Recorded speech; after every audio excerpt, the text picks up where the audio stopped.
चलिए next topic देखिए, rotational energy levels of diatomic molecules. तो सबसे पहले एक डायटोमिक मॉलिक्यूल जो होता है वो एक रिजिड रोटेटर की तरह बिहेव करता है, क्योंकि HCl को देखो तो H और Cl ऐसे जुड़े हुए होंगे, और यही हमारा क्या था, रिजिड रोटर भी था या रिजिड रोटेटर भी था। ठीक है, लेकिन इसमें ये जो लेंथ होती है ये हम वाइब्रेशन के अंदर देखेंगे, अभी तो हम इसको रिजिड की तरह मान रहे हैं। अभी मान लीजिए इनके बीच की जो बॉन्ड है वो परफेक्ट रिजिड है, तो एनर्जी की वैल्यू क्या हो जाएगी हमारे पास, वही हो जाएगी जो हमने प्रीवियस लेक्चर में पढ़ी थी, h cross square upon 2i j into J plus one, और j की वैल्यू क्या हो जाएगी 0 1 2 एंड सो ऑन होगी। तो j की अलग अलग वैल्यूज रख के एनर्जी निकालते हैं। तो सबसे पहले इक्वेशन नंबर 1 में आप j इक्वल टू 0 पुट करो, एनर्जी 0 मिलेगा। 1 पुट करो तो ये मिलेगा, 2 पुट करो तो ये मिलेगा, 3 पुट करो तो ये मिलेगा, 4 पुट करो तो ये मिलेगा एंड सो ऑन।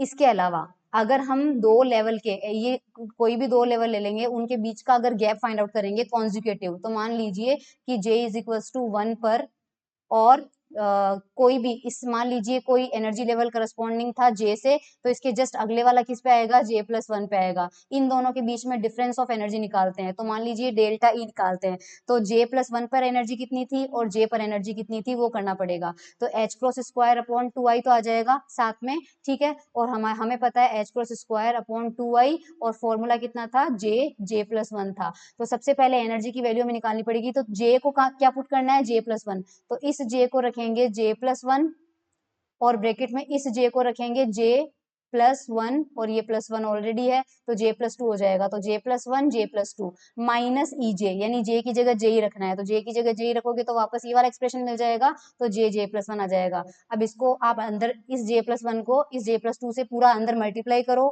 और इसको भी अंदर मल्टीप्लाई करो, सॉल्व करो, जो टर्म्स कैंसिल आउट हो रहे हैं उनको कैंसिल आउट करो, आपको ये वाला एक्सप्रेशन मिल जाएगा। बहुत ईजी है। इससे ये पता चल रहा है कि जो ऊर्जा अंतराल है वो J के डायरेक्टली प्रोपोर्शनल है। डेल्टा ई जो आ रहा है वो J के डायरेक्टली प्रोपोर्शनल है, यानी जैसे जैसे J बढ़ेगा दो एनर्जी लेवल के बीच का जो अंतर है वो भी बढ़ता जाएगा। इसलिए हमारे पास 0 और 1 में जितना गैप है, ये गैप मान लीजिए 1 के बराबर है, मान लीजिए जो भी यूनिट है 1 है, तो ये गैप देखो बढ़ गया, 2 और 3 के बीच में और बढ़ गया, 3 और 4 के बीच में और बढ़ जाएगा। और इस लेवल की एनर्जी हमने निकाल ली है, E1 भी हमने निकाल लिया, E2 भी हमने निकाल लिया, E3 भी हमने निकाल लिया। वैसे भी अंतर देखो तो इनका अंतर कितना है, H cross square upon I, इनका अंतर कितना है 2H क्रॉस अपॉन आई, और इनका कितना है 3H क्रॉस अपॉन आई। तो एनर्जी लेवल जो है वो डिफरेंस जो है वो बढ़ता जा रहा है।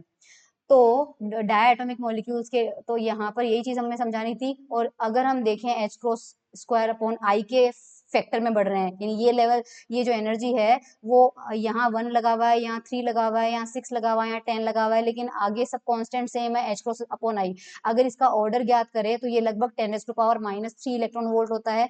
तो अतः दो सक्सेसिव कॉन्जिक्यूटिव, यानी एक के बाद एक रोटेशनल एनर्जी लेवल के बीच में जो एनर्जी का गैप होता है वो 10⁻³ इलेक्ट्रॉन वोल्ट के लगभग प्राप्त होता है। और ये एनर्जी लेवल जो होता है ये आई उस पे डिपेंड करता है, आई पे, यानी जड़त्वाघूर्ण पे, मोमेंट ऑफ इनर्शिया पे डिपेंड करता है। तो इवन मोमेंट ऑफ इनर्शिया भी अगर चेंज होगा तो कम मोमेंट ऑफ इनर्शिया वालों के लिए अंतराल ज्यादा होगा, क्योंकि जो डेल्टा ई है वो प्रोपोर्शनल आ रहा है J के, और J प्रोपोर्शनल हमारे पास कितना आता है, इसको सिर्फ जो एनर्जी लेवल है वो किसके प्रोपोर्शनल आ रहा है, इनवर्सली प्रोपोर्शनल आ रहा है आई के। तो अगर जड़त्वा गुण ज्यादा होगा, मोमेंट ऑफ इनर्शिया ज्यादा होगा, तो उसके लिए अंतराल कम होगा। तो कम जड़त्वा गुण वालों के लिए अंतराल ज्यादा होगा, और अधिक जड़त्वा गुण वालों के लिए अंतराल कम होगा। तो ये हमारे पास क्या था, rotational energy levels of diatomic molecules.